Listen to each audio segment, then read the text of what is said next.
जैसा कि देखा जाए आज के समय में ऑनलाइन डेटिंग ऐप बड़ी तेज़ी से चल रहे हैं और कहीं ना कहीं ऐपों की मदद से कोई ना कोई एक दूसरे के टच में आ रहा है और किसी न किसी के जैसे कि देखा जाए कोई ना कोई किसी के प्यार के झांसे में फंस जाता है इस ऑनलाइन डेटिंग ऐपों के ज़रिए। ऐसे ही एक घटना घटित होती है जबलपुर शहर जो कि मध्य प्रदेश में स्थित है।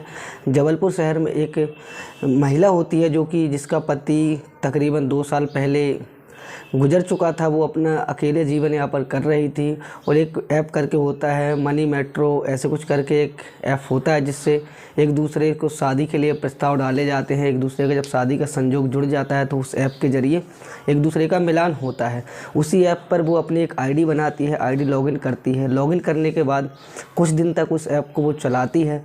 उस ऐप को चलाने के बाद फिर उसे एक सुमित गुप्ता नाम का व्यक्ति मिलता है जिससे उसकी तकरीबन कई दिनों तक बात चलती है। उसकी बातें उसे काफ़ी पसंद आने लगती हैं और एक दूसरे के बारे में वो लोग जानने लगते हैं कि तुम कहाँ से हो, वो कहाँ से है। तो लड़की अपना एड्रेस जो बताती है वो जबलपुर का बताती है और वो लड़का होता है जो महाराष्ट्र के औरंगाबाद का, वो अपना एड्रेस बताता है। और इस घटना को इस तरीके से घटित किया गया कि किसी को ना लगे कि इस व्यक्ति ने किस तरीके की घटना घटित की है और कितने पैसों की ठगी की है। तो नमस्कार, आदाब, सत श्री अकाल। मैं आपका अपना दोस्त संजय आज आप लोगों के बीच में एक ऐसी घटना लेकर आया हूं जो आप लोगों के बीच में एक कहानी सुना रहा हूं। ऐसी घटना लेकर के आया हूं जिसे सुनकर आप लोग कहीं ना कहीं ये सोचने पर मजबूर हो जाओगे कि अकेली महिला, विधवा महिला का किस तरीके से सुमित गुप्ता जो कि महाराष्ट्र का रहने वाला व्यक्ति है उसने फ़ायदा उठाया और 10 लाख की तकरीबन उससे ठगी कर ली। तो चलते हैं कहानी में आगे जाने से पहले आप लोगों को बता दूं, इस चैनल के माध्यम से मैं आप लोगों को ऐसी कई स्टोरियां सुनाता रहता हूं जो कि अपने इस चैनल पर आप लोगों को सुनने को मिलती हैं। अभी कुछ दिनों तक मैंने इस पर कोई भी वीडियो अपलोड नहीं की, कोई भी स्टोरी अपलोड नहीं की क्योंकि मुझे कुछ काम था, इस वजह से मैं इस पर स्टोरियाँ अपलोड नहीं कर पाया। तो अब आप लोगों को इस पर रेगुलर स्टोरियाँ सुनने को मिलेंगी, देखने को मिलेंगी। अगर आप लोगों को मेरी स्टोरी अच्छी पसंद आ रही हो तो चैनल को सब्सक्राइब कर देना और वीडियो को लाइक कर देना। अगर कुछ मेरी गलतियां हो तो मुझे कमेंट बॉक्स में ज़रूर बताएं कि किस तरीके का सुधार लाना चाहिए और किस तरीके से वीडियो को बनाना चाहिए, तो मैं वो सुधार भी लाऊँगा। फिर इन लोगों की उस ऐप पर एक दूसरे से चैटिंग होने लगती है। काफ़ी रात 12-12, 2-2 बजे रात तक इन लोगों की एक दूसरे से बातें चलने लगती हैं और धीरे धीरे बातें इतनी आगे बढ़ जाती हैं कि इन्हें पता ही नहीं चलता कब एक दूसरे को ये लोग अपना दिल दे बैठे। महिला का जो पति था वो 2 साल पहले गुजर चुका था, तो महिला एक बेसहारा महिला थी, उसे एक सहारे की ज़रूरत थी। तो उसे कहीं ना कहीं उस व्यक्ति पर जो सुमित गुप्ता था उस पर उसे विश्वास हो जाता है, ट्रस्ट हो जाता है कि यह व्यक्ति मेरे लायक है। क्योंकि 2-3-4 महीने से वो लोग बराबर ऑनलाइन डेटिंग एक दूसरे को कर रहे थे। तो धीरे धीरे उस व्यक्ति ने उस महिला का विश्वास जीता। विश्वास जीतने के बाद धीरे धीरे उस व्यक्ति ने महिला से पैसे ऐंठने शुरू कर दिए। कहीं इस काम के लिए 1,000 चाहिए, कहीं 5,000 चाहिए, कहीं 10,000 चाहिए। महिला बेचारी एक बेसहारा थी और अच्छा खासा पैसा भी कमाती थी क्योंकि वो एक प्राइवेट कंपनी में जॉब करती थी जहाँ पर उसे काफ़ी अच्छी सैलरी भी मिलती थी। तो इसका ही फ़ायदा उस व्यक्ति ने उठाया और उस महिला से कभी 10,000 कभी 20,000 ऐंठने शुरू कर दिए। जब मामला आगे बढ़ गया, महिला से वो व्यक्ति मिलने आता है, मिलते हैं, एक दूसरे से हमबिस्तर होते हैं और ये प्यार मोहब्बत की काफ़ी कस्में खाते हैं। और जो व्यक्ति वो होता है वो इसको यह झांसा देता है कि मैं तुमसे शादी करूँगा। शादी करने का झांसा दे करके वो व्यक्ति चला जाता है और महिला भी उसके प्यार में इतनी पागल हो जाती है कि अपनी पूरी दौलत उस पर लुटाने के लिए तैयार थी। क्योंकि महिला भी मजबूर थी, उसके पति का निधन हो गया था, उसे भी एक सहारे की ज़रूरत थी। तो वो उसकी बातों में काफ़ी ज़्यादा उलझ जाती है। जब भी वह व्यक्ति उससे पैसा मांगता तो वो आराम से उसके खाते में डाल देती, अकाउंट में ऑनलाइन पे कर देती। धीरे धीरे व्यक्ति उससे ऐसा व्यवहार करने लगा जैसे उसे अजीब सा लगने लगा। क्योंकि व्यक्ति ने के जो हाव भाव थे, कम से कम 7 से 8 लाख रुपए व्यक्ति ने उससे ले लिए थे और तकरीबन 2 से ढाई साल गुजर चुके थे रिश्ते को।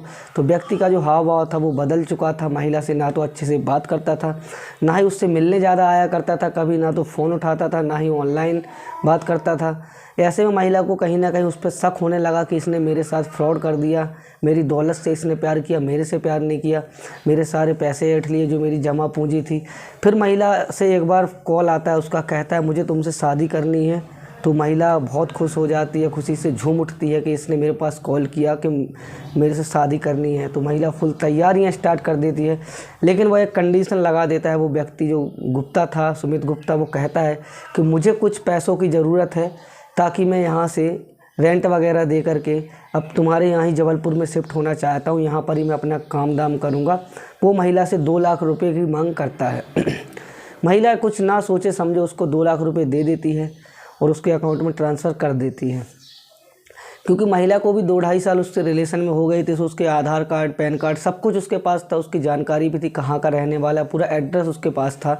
तो जब महिला उसके पास 2 लाख रुपए ट्रांसफ़र करती है, तभी से वो व्यक्ति उस महिला का ना तो फ़ोन उठाता है, उसके नंबर ब्लॉक कर देता है, ऑनलाइन जहाँ पर चैटिंग होती थी वहाँ से ब्लॉक कर देता है। महिला के साथ उसने कई बार शारीरिक संबंध भी बनाए थे, जिसके महिला के पास प्रूफ भी थे, और महिला के पास कुछ उसके साथ में फ़ोटोग्राफ्स भी थे, और फ़ोन में भी कई वगैरह तरह की फ़ोटोआँ वगैरह थी। इतना सब कुछ महिला के हो जाने के बाद महिला बुरी तरीके से टूट जाती है और ये सोचने लगती है कि इस व्यक्ति ने मेरे साथ किस तरीके का खेल खेला, 2-2.5 साल मेरे शरीर से खेला और मेरे पैसों से खेला, मेरे को 10-15 लाख रुपए का चूना लगा दिया, और आज इसने मेरे को ब्लॉक कर दिया, फ़ोन बंद कर लिया, नंबर हटा दिए। फिर महिला कई दिनों तक अपने आप को कमरे में बंद कर देती है, पागल सी हो जाती है, और उसके जो पड़ोस में रहने वाली एक महिला थी जिसकी उम्र तकरीबन 35 से 40 वर्ष थी, वो महिला उससे पूछती है कि तेरे को हुआ क्या है, इस तरीके से क्यों अपने आप को कमरे में बंद करके बैठी है, ना तो जॉब पे जा रही है ना कुछ काम कर रही है। तो वो महिला को अपनी आप बीती सुनाती है कि मेरे साथ इस तरीके का कृत्य घटित हुआ है, अपराध घटित हुआ है। मेरे की एक जो मैट्रिमोनियल ऐप होता है, डेटिंग ऐप होता है, उससे मेरी एक व्यक्ति से पहचान होती है, उससे चैटिंग होती है। कई दिनों तक हम लोग एज ए फ्रेंड बात करते थे, धीरे धीरे हम लोगों की फ्रेंड से प्यार में बदल गई, और प्यार पता नहीं कब शारीरिक संबंध में बदल गया है, हमें कुछ पता ही नहीं चला। और उस व्यक्ति ने मेरे से 2 से 2.5 साल शारीरिक शोषण भी किया और मेरे से कुछ पैसे भी ऐंठ लिए। तो महिला उसको सलाह देती है कि अब इतना सब कुछ हो ही चुका है तो क्यों ना हम पुलिस के पास जाएं, पुलिस को रिपोर्ट करें। तो वो महिला कहती है नहीं, पुलिस के पास नहीं जाना है, मेरे पति गुजर चुके हैं, मेरे ससुराल वालों को पता चलेगा तो मेरी काफ़ी बदनामी हो जाएगी कि पति को गुजरे हुए 1 साल भी नहीं हुआ और इसने अपना चक्कर किसी और के साथ चला लिया। लेकिन वो महिला समझाती है कि अब जब तेरे पास ना तो रहने के लिए ठिकाना बचा अच्छे से, ना तेरे पास पैसे बचे, रही बस जॉब, तो जॉब के भरोसे ना तू काम पे जा रही है, 1 महीने से अपने आप को कमरे में बंद करके बैठी है। इतना सब कुछ सुनने के बाद वो महिला कहीं ना कहीं सोच लेती है कि हाँ, बदनामी अब मेरी क्या होगी, मुझे पुलिस के पास जाना ही चाहिए। तो वो जो महिला थी वो पुलिस के पास जाती है, जो जबलपुर में पुलिस स्टेशन है वहाँ पर जाती है। वहाँ पर पुलिस स्टेशन में जाने के बाद अपनी रिपोर्ट लिखवाती है, विजयनगर थाना जो वहाँ पर है वहाँ पर रिपोर्ट लिखवाती है, और पुलिस वालों को अपनी पूरी आप बीती सुनाती है कि हम इस तरीके से मिले, यहाँ से हमारी चैटिंग स्टार्ट हुई, धीरे धीरे हम लोगों ने एक दूसरे को वीडियो कॉलिंग पे बात करना स्टार्ट कर दी, फिर एक दूसरे मिलने लगे, वो जबलपुर आ जाता था, ये वहाँ औरंगाबाद भी चली जाती थी। इस तरीके की बहुत सारी बातें उसने पुलिस स्टेशन में जा कर के बताई। पुलिस वालों ने जब ये सारी जानकारी इकट्ठा की, उसके बाद फिर उसका जो आधार कार्ड था उस महिला के पास था, उस एड्रेस को ट्रेस करते हुए पुलिस जब वहाँ पहुँचती है तो वो व्यक्ति वहाँ पर नहीं मिलता है, और वहाँ के आसपास में जब पूछा जाता है तो वो वहाँ पर जो पुलिस को सामने आता है, पुलिस के पैरों तले से ज़मीन खिसक जाती है, क्योंकि उस व्यक्ति की ऑलरेडी पहले से ही शादी हो चुकी थी, 2 बच्चे भी थे, और वो इससे फ्रॉड कर रहा था, कहीं ना कहीं पैसे खींच रहा था, और उस व्यक्ति का यही काम था। वहाँ के व्यक्तियों ने बताया कि इसके ऐसे कई केस आ चुके हैं, कई जगह से पैसे कमाने की करता है, ये सब कुछ पैसे कमाने के लिए करता है। और तो पुलिस दंग रह जाती है, ये सोचने में मजबूर हो जाती है कि बेसहारा महिला जिसका पति गुजर चुका है उससे 10 लाख रुपए ऐंठ लिए।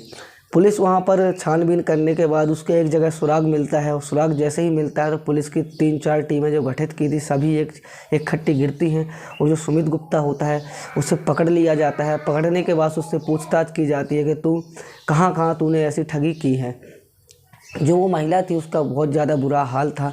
महिला को जब महिला के सामने लाया गया उसको, तो उसने महिला से पूछा कि मैंने तुमसे कब पैसे लिए। तो महिला ने जितना भी ऑनलाइन ट्रांजैक्शन किया था पूरा पुलिस के सामने उसका ब्यौरा रखा, दिखाया कि इतने इतने मैंने इसको पैसे दिए हैं और इतने सालों से मेरे साथ शारीरिक शोषण कर रहा है। और भी जब उस व्यक्ति के बारे में खंगाला गया तो उसके बारे में पता चला कि कई महिलाओं के साथ फ्रॉड कर चुका है, ये पहले से ही शादीशुदा है, इसके बच्चे भी हैं।